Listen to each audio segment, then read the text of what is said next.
Ce să fac, mă, Ce să faci? Ce să faci, bre? Păi nu, fii și tu atent, uite, ai putea să-mi dai o bere, că mă vezi că stau aici pe uscat. O bere.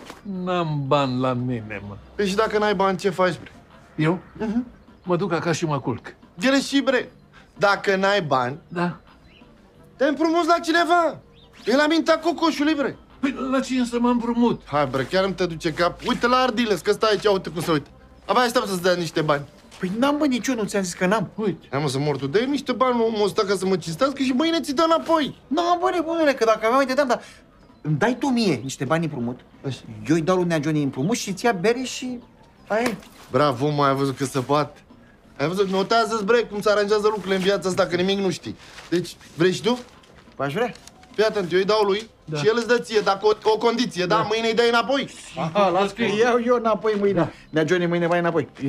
Gata.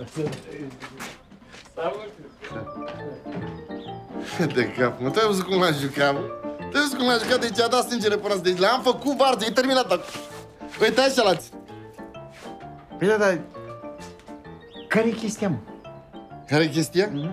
Chestia e că dacă ți-a plăcut parizerul, mănânci și se rămâna pentru o masă și te duci acasă. Asta e, nu te băga peste mine că nu mai e loc. Ia stai.